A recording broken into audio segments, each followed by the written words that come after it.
Everybody, welcome to episode number 69 of the According to Flint podcast. Flying solo this week as we head into the PBR World Finals in Fort Worth, Texas, and the end of the regular season as we crown a world champion. This episode, I'm going to take some time to talk about past World Finals since, yes, this will be my last PBR World Finals. So I figured, what a more perfect time than to go over some of my special moments in the PBR World Finals, some of the things I remember, some of my, what I considered to be the best one I ever was at. Just share some memories, some clips, all of it, and it should be a good time. So let's talk PBR World Finals past and what we can expect to see currently in this year's World Finals. But first, a quick message from a place of a lot of PBR World Finals buckles. Here's our friends at Montana Silversmiths.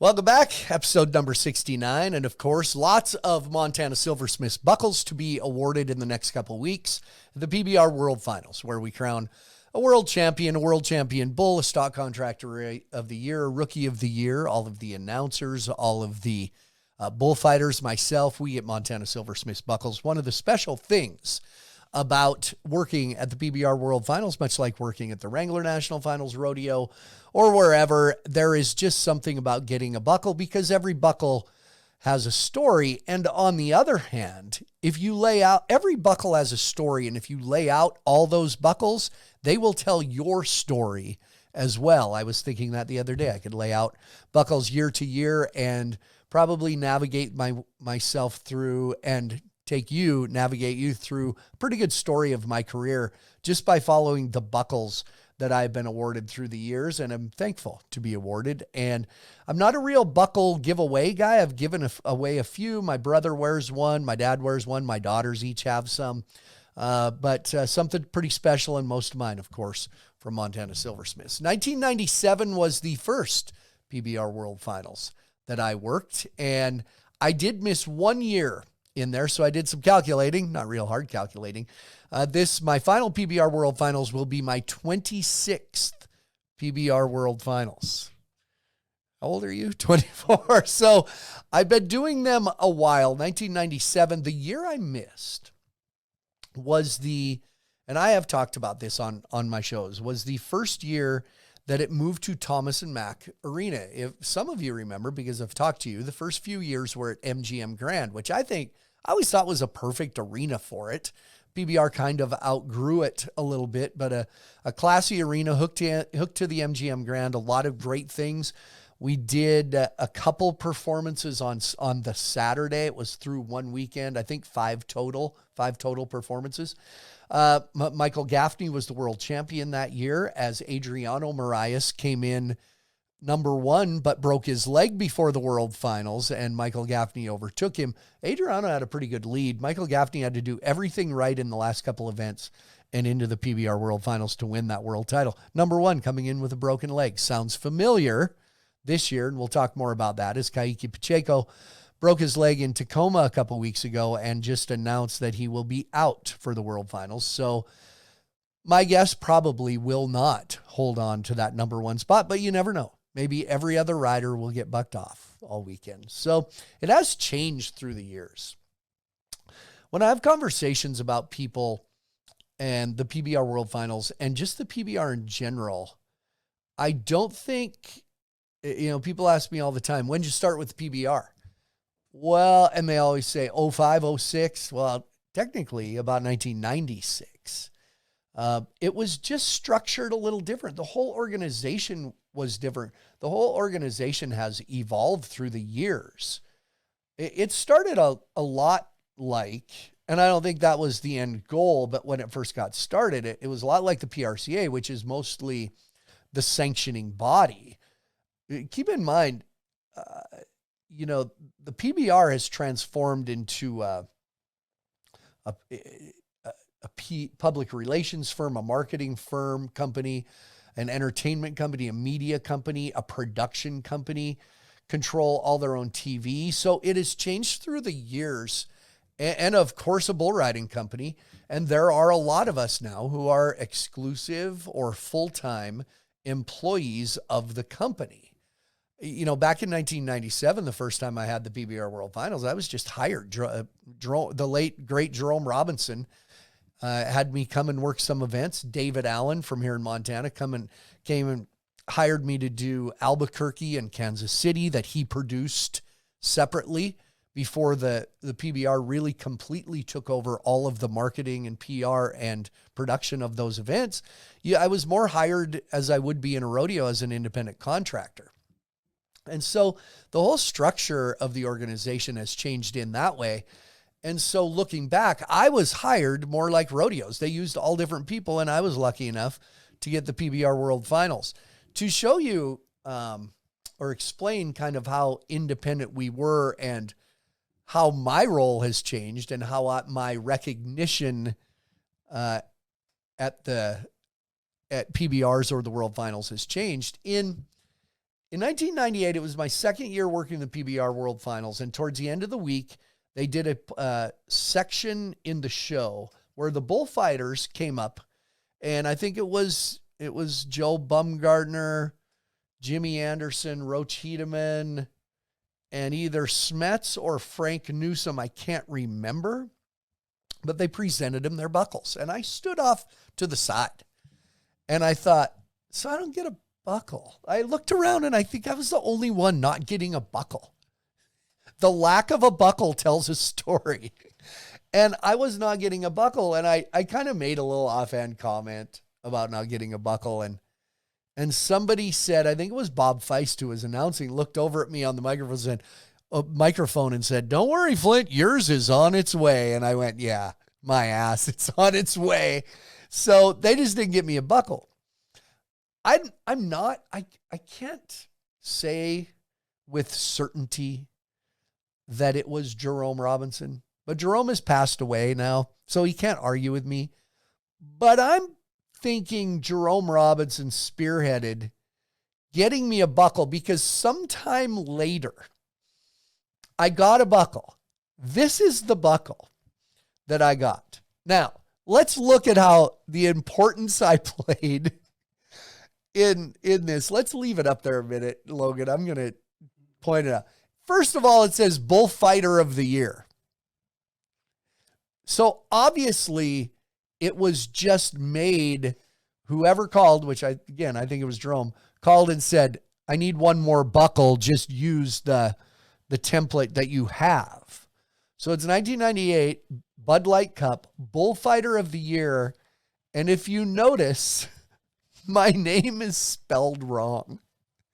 So folks, everybody looks at the end result and looks at, oh yeah, the big time. Oh, you've always been this.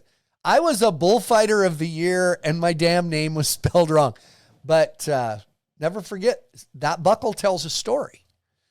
That buckle reminds me of how far we've come, how far I've come, and it has a special place in my heart, has a special place in the PBR. I believe my brother Pete has that buckle. I think he sent me that picture. So, again, pretty sure it was Jerome Robinson. And, but yeah, exclusivity was not really an idea at that time. I actually became an employee of the PBR before I was exclusive with the PBR. Tommy Joe Lucia, who was with the PBR at the time and was my boss, called me and said, "We want to, how about if I make you an employee? So we'll haul some of your gear for you. You'll get a paycheck, you'll get insurance benefits, and you have to do," I think the first year it was 20 events. I had to do 20 of the elite, at that time, the Bud Light Cup series. I can't remember if it was switched to the Built Ford Tough series at that time, but either way, I had a 3-year deal and had to increase the number of shows that I did every year. And then come 2006, I was exclusive. So there was a real gradual evolution of what we were doing. Basically, they were run more like rodeos because we were all from the rodeo business, and we still know we all came from the rodeo business. That's why when people talk about PBR and a competing organization, I never thought of it that way. The reason for, remember the regular season always went from the first of the year to about the middle of May, and then took a break, and then started up the middle of August again. Reason being, most of the riders needed the summer off to go hit those big rodeos to try to make the Wrangler National Finals rodeo.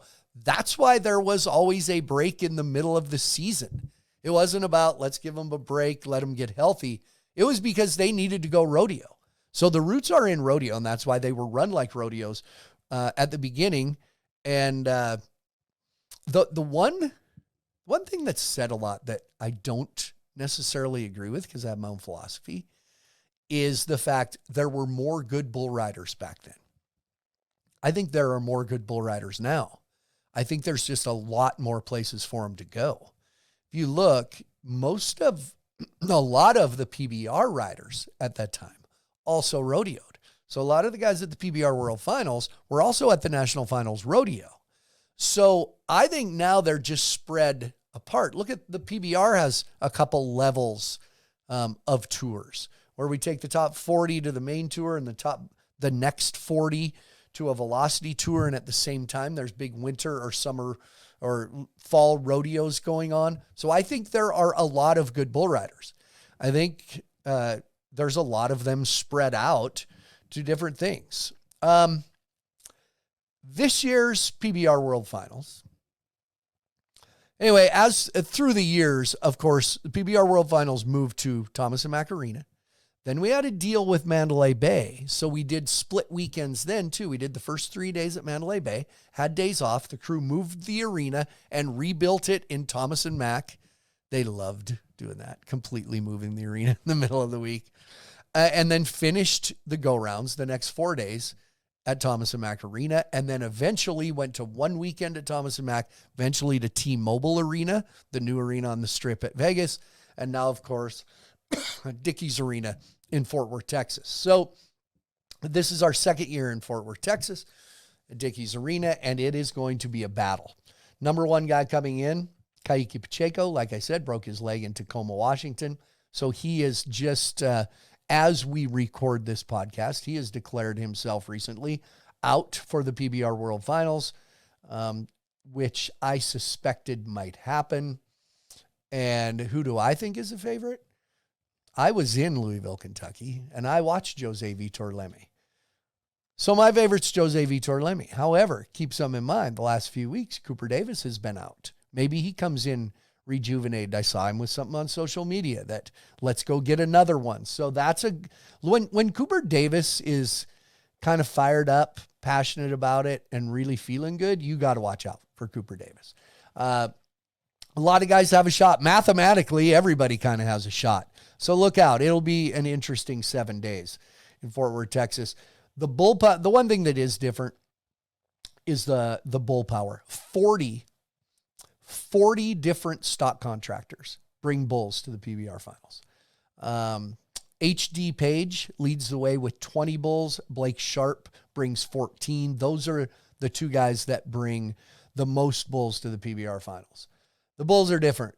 I think there's a huge difference. I think the bull power is better. I think across the board, 40 bulls every night have the ability to give a guy a chance to place or win the round. I think that's what's different. There were always great bulls. Now there just is a whole damn bunch of them. And I think, it shows in the guys that with the war of attrition, that the guys getting injured. But that is a big deal. The best World Finals I ever went to, the most exciting crowd involvement, goosebump-inducing World Finals I ever was a part of, was in 2013 when J.B. Mooney and Silvano Alves battled every single day, One would ride, the next would ride. One would ride, the other would buck off. JB jumped to number 1 partway through the weekend. They battled to the last day. JB Mooney technically had won the world title before he rode his last bull, and he rode his last bull. Anyway, it was when the Brazilian section stood up when Silvano rode, and the announcers didn't have to say a word. They just turned on Bad to the Bone and stepped back and set their microphones down and let the crowd stand up, and away JB Mooney went. Best one. If you go on YouTube, there is a 2013 PBR World Finals wrap-up. I'd love to show it on here, but it was too long. But it is crazy. I got goosebumps watching it, and that's the year JB and Silvano battled. Best World Finals that I was ever a part of. One of the greatest sporting event moments that I've ever seen or been a part of was that World Finals. Today, I'm going to reminisce a little, but not like emotional and whatever. I'm almost going to show you what I dive into, not using a lot of examples, but how I go about picking different things and how I fill breaks at a place like the PBR World Finals. PBR Finals is different than a regular season event because there's storylines through the whole show. So really it's about commercial breaks more than it is me being entwined and ingrained in the production, because I kind of have to step back and let the announcers and the bull riders tell those stories. So it's about filling breaks. But I'm going to start with a clip that wasn't about filling a break. It was an opening. So we're leading into the show. There was a time we really did some productions for opening videos where we like to tell stories or do something funny. And one year, and I'm terrible with years, but one year we did a movie theme where every night was a different movie. We got called, the bullfighters and I, Frank, Shorty, and Jesse Byrne, got called to Vegas about a month and a half early. So they flew us to Vegas. We spent an entire day making a trailer, a spoof trailer to the movie Hangover. This bit of entertainment is a pre-produced video that they used in the opening of the show, and then it led to them coming in looking for me. Here is Hangover Las Vegas. Hey, if you guys want to go to Vegas without me, that's totally cool, man. What are you talking about? Well, you know, Frank and Jesse, they're your buddies, and it's the PBR World Finals. I mean, Come on, Shorty, those two guys love you. Vegas.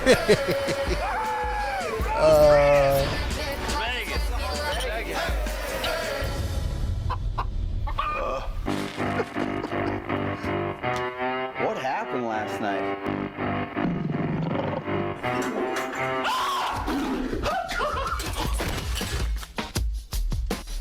I'm missing a tooth. Whose baby bull is that? Let's check for a brand or something. I South looked Point. everywhere, and no one's seen Flint. You guys even sure we're qualified to fight bulls? Guys, the only thing important now is that we find Flint. Here's your car, officers. It's Wade. Wade You're from fighting Valet. bulls in 15 minutes. That's not going to be happening. What is happening? Okay. Oh my God. That video actually was longer. That's like a edited down version. I haven't been able to find the full thing because we dubbed in Corey. I think it was Corey Kelly edited that. Dubbed in Mike Tyson, punching Frank. There was just a lot to it. So the very beginning, the opening shot, by the way, I had great hair. Did you notice that? The opening shot was me standing there talking to Shorty, which is a scene in The Hangover. If you're a fan of the movie Hangover, which I am and was, you can match all those scenes and the way they dubbed them all in. That was pretty good. But the very first one, when Shorty as Alan, and he's standing there and my eyes get big. He's standing there in a jock strap. He actually was standing there in a jock strap. And it's the first scene of the video, but it was the last thing we filmed like at 8 or 9 at night. And Shorty was plastered. He was hammered. Shorty was like, my brother P would say, he was piss limber. They started with, I didn't drink during the day because I can't, because I'm worthless. They started with Bloody Marys because we all were at the South Point. The valet scene was filmed at the South Point. We had to wait till the end of the day when it was dark to do the toast at the top of Mandalay Bay. So you don't always film in order. And then we drove, 20 miles out in the desert. And that's where Jesse, that's not going to happen, where we're sitting on the car. But we filmed, I thought we included it somewhere, but there's just garbage everywhere. And we're getting ready to film this scene. And we said, hey, look at Frank. And he had this big stick and he was throwing rocks up and hitting them like baseballs. And we just stood there and watched Frank Newsom hit rocks with this piece of wood. Anyway, so that was an opening to one of the nights of the show. It was so great. It was well received at Thomas and Mack. Here's another thing that I have to do, commercials. And a lot of times I will not plan anything. I just go, let's see what happens. In this particular instance, I kind of got stuck with about a 3-minute commercial. I knew it was coming, but I didn't know what to do. So I told the guys, put it's a video board on top of the stage, that shark cage. I said, just put the pool up and I'll do some synchronized swimming, something. If you watch this clip, I was completely vamping. Like I was completely almost stuck. Like, all right, this isn't going real. I don't know where I'm going to go. I knew I'd be okay, but this is one, I didn't know where I was going, but I got surprised by my good friends. Here, take a look. Today What's that? was the fact that we are lucky enough to this year at the World Finals to have an above ground pool. It's like we're in Oklahoma. I got to think about that. We're not highfalutin enough to have a regular pool. We have an above ground with a deck built around it. Same. Right. Did you right. guys bring me? Listen, I thought about you today when I went to Bass Pro Shops. Flint steps and I bought this for you. You did? Because I want you to have fun, my man. All right? I don't think I can throw it all the way over there. It's not going to go very far. And Clint can't throw. As far as I can go. You're no Raleigh fingers. That's so he that's kicks true. it off. Clint kicks true, it but off that's just by for you, throwing buddy. that in there. Okay, I want you to know that I went to pool shops all over, and they're all closed. Okay. I could not find goggles. $270. I wanted a swim cap. I wanted whatever. Right. What? I couldn't find anything that had to do with the pool Watch my because apparently surprise. it's Watch. fall in the. Are you? True. Hey, did I you see guys 'em change coming. your mind on the synchronized swimming thing? Here they come. Did you? I had no idea. I did not know. Come on up. They went and bought those. You gotta watch. Get it. Oh! Come on, Frank. Come on, Frank. Dive right on in.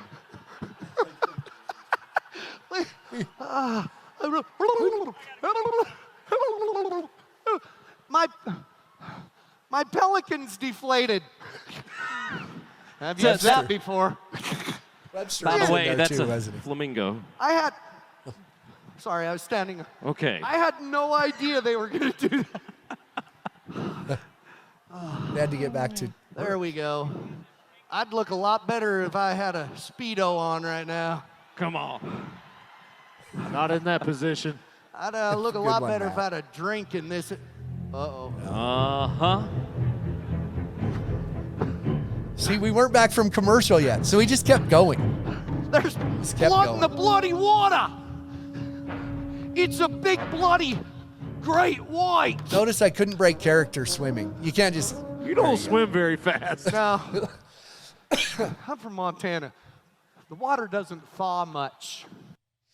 I think that's a great make it up as you go. So young guys, young people watching are asking, I guess what I'd ever tell people. I don't know. I don't know that everybody can do that, but you have to be able to play off what's going on. And like, I had no idea those bullfighters went and bought the inner tubes. That completely saved me and was one of the most popular things of that week. It must have been the 2016 because the sign said the all new 2017 Super Duty. So it was one or the other. Yeah. We were in T-Mobile, so it might have been the first year we were in T-Mobile. So anyway, not important. It was a while. It was a while ago. But kudos to those guys. The one thing that, Shorty, Frank, Jesse, Cody, what a team. Like, what a 4-person team back then with those guys. And they concentrated hard on their jobs, but they weren't afraid every once in a while to jump in and have a little fun with that. And that meant a lot to me. And I remember telling them, you guys saved my ass there because we'd have been okay, but they sure made the day a lot better. So that is called vamping, and you just keep going and work your way out, and you get a little help from your friends, Clint Atkins and Matt West there. So, but there's also those times where during the week, people have said, where do you get your material? And I say, you pay attention. And you pay attention to little things, not necessarily that stand out as comedy, but things that you can twist and make funny.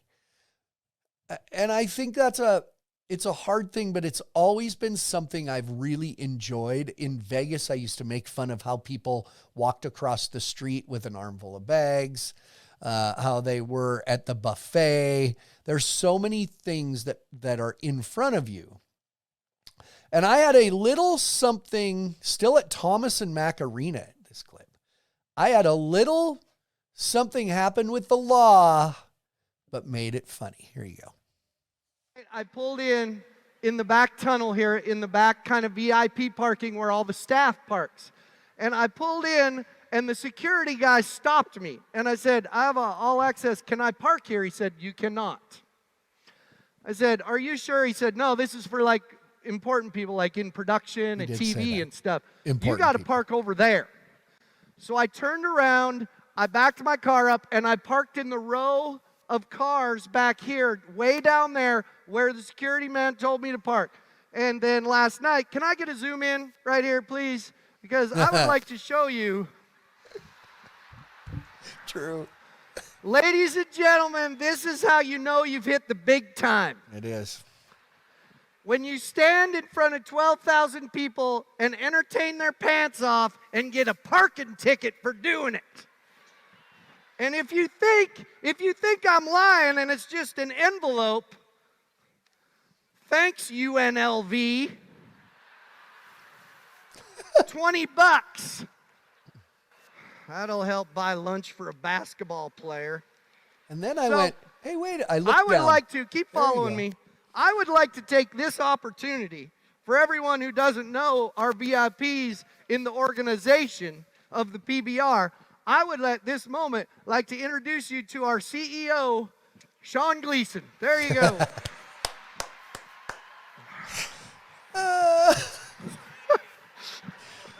That's right. And I'll tell you. Hey, Sean, congrats on the new parking ticket. Nice job. Yeah.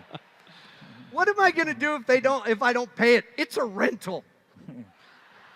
Some guy. That's attached. No. I know exactly what will happen. That's attached to your driver's license. And next year you'll come here. You'll do something minor. And guess what? You'll go to jail because they'll put a bench warrant out for your arrest. The great Brandon Bates. And the thought of you in jail.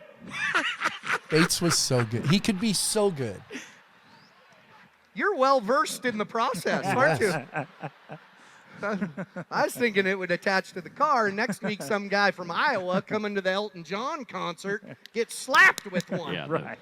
What do you get slapped with when you come to? Some lady coming to the thunder from down under. Yeah. So there you go.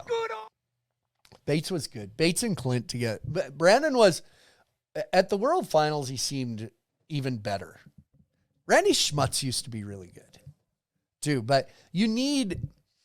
you need a little bounce back. Like there's times, and Clint Atkins knows this, that when I'm talking, Clint will take the opportunity to turn around and talk about things. And Clint knows I hate when he turns his back to me, because I think it's the old school before we had microphones.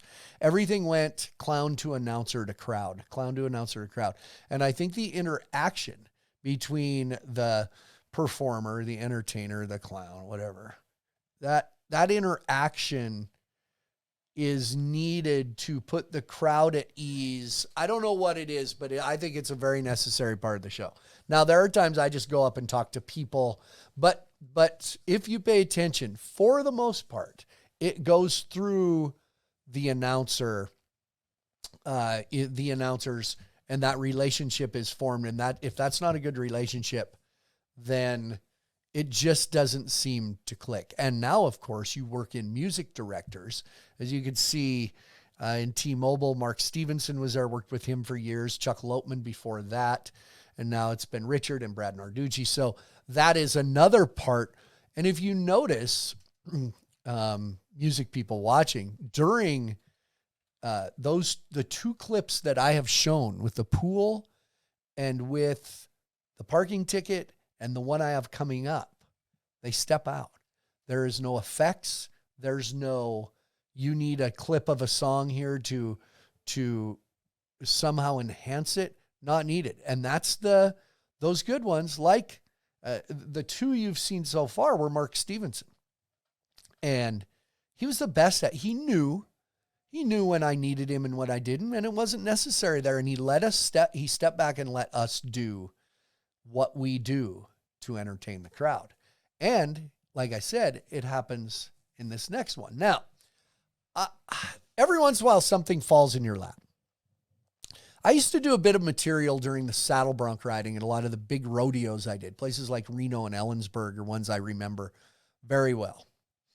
But during the saddle bronc riding, I could just fill in between horses, and it worked as I filled the space. But I tried it at a couple PBR events, and I knew coming up at this show, I had a 4-minute empty commercial.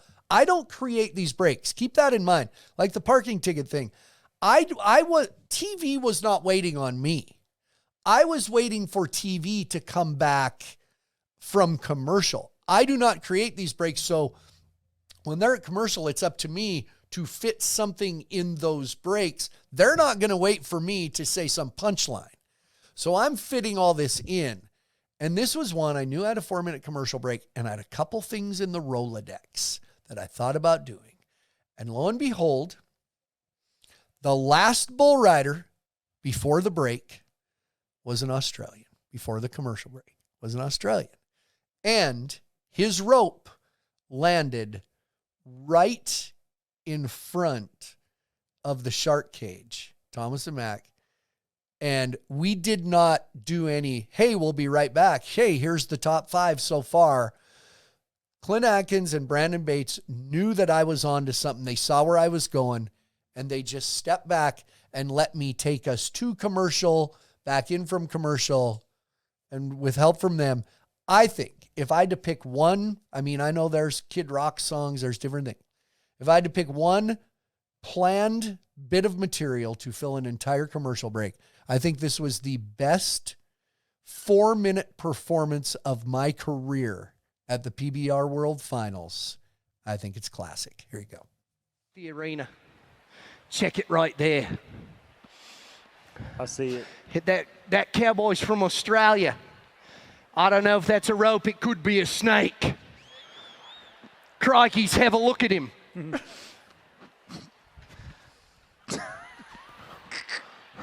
Have a look at him. Have a bloody look at him. I can see him. I just really like to say that. Have a bloody look at him.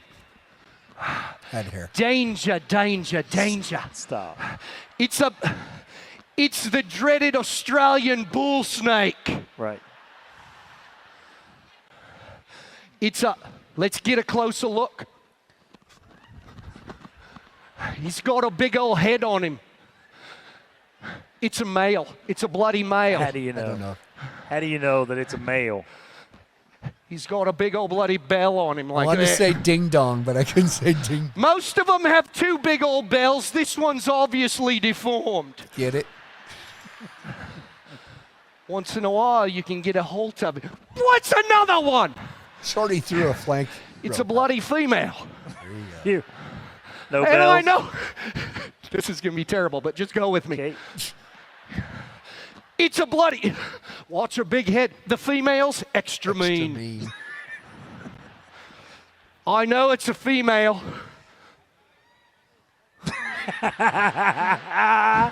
Oh, you.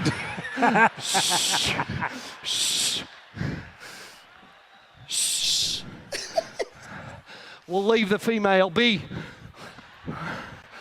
We got to subdue the male. Back Hit him in the hit him in the down nuts. under, Yeah. when I was with the Aborigines, they taught me how to subdue the big male bull snake. How do you do that? You can distract him and take the air out of him.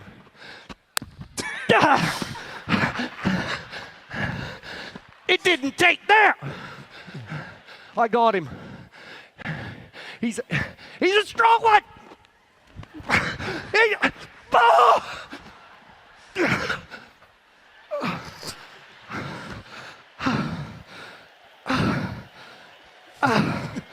He bit me.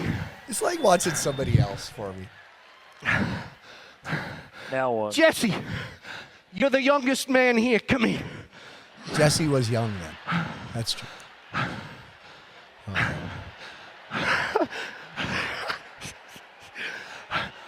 Beef, those are great shoes. I'll explain that. Jesse, you're Canadian, so I know you'll do anything for money.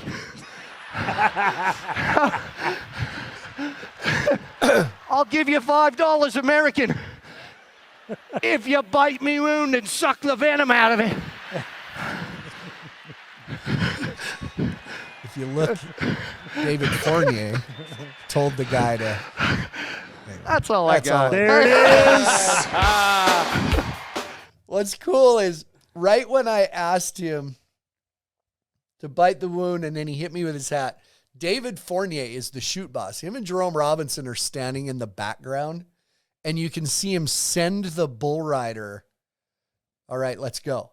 I want to show you. So this is how it worked. The commercial had just ended. If you Watch bite him me in wound the and suck background. the venom out of it. Jerome says, let's go. TV's back. He sends the next guy. He crawls over the fence. Bam. Breaks over. Sell it back to TV. That's all I got. There it is. That's the best commercial break I've ever had at the PBR World Finals. Ever. It's the best I've ever. The timing where they send the bull rider. Jesse, if I could recreate that everybody says, what's your best moment at PBR World Finals? That break right there. My mind was in a spot rolling where I just kept creating things. Like I didn't know he's got a big bell. The female, I didn't know any of that was going to happen. It just, some days your brain just clicks. Things are good in your life. You're rolling, and it was a huge crowd. I think it was a Friday or Saturday night at Thomas and Mack. That's just, that's how we do our job. That's what you're supposed to do. That was just fun. And like I said, by the way, there's one spot I go, those are great shoes. Well, before the show, Jesse wore purple. So he breaks out these new shiny purple shoes, and we are raving about them in the locker room. Oh my God. We were getting ready, and I'd just randomly look over and go, oh my God, those are great shoes. And he'd, shut up, you guys. Do I not wear them? He was like fighting his head. I'm like, oh no, those are freaking great shoes. We just all night. And then in the arena, hey, those shoes, how's your shoes? And so I'm laying there, and I hadn't planned it. And I'm like, the snake bit me, and Jesse walked up, and I looked, and the first thing I saw was those shoes walking to me. And the only thing that popped in my mind was, damn it, those are great shoes. So it worked. good. Oh, what a classic. You know, the Kid Rock song I rewrote. We've done the wave at the World Finals. We've just done a lot of great things. And when I say we, I mean me and, whether it was Mark or Brad or Richard or Chuck Loatman with music, we've got the crowd involved. What our goal is to have fun. Our goal is to create fun. And therefore it's contagious. So the crowd has fun. We've all been to those performers.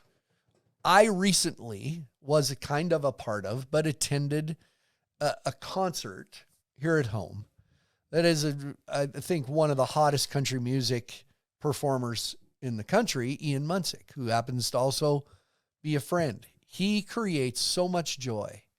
He doesn't stand there and sing.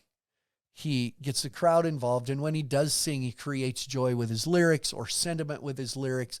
Whatever it is, he brings the crowd, gets them involved, and that's what good performers do, and that's what our job is as announcers, music directors, lighting guys, bullfighters when they can step in. So there are goals there. Even if my mind is clear and I don't have things scripted, there is a goal there, and we hope that through the years, we have brought that to you. And I hope through the years that through all of the 26 now PBR World Finals that I've come to, that when you come, you know you're going to see great bull riding, but you also know you're going to see a show and you're going to have fun. And I hope that this year at my final, and once again, 26 PBR World Finals, I hope I still have that ability to bring you that joy and bring you the fun and bring you the moments. Who knows?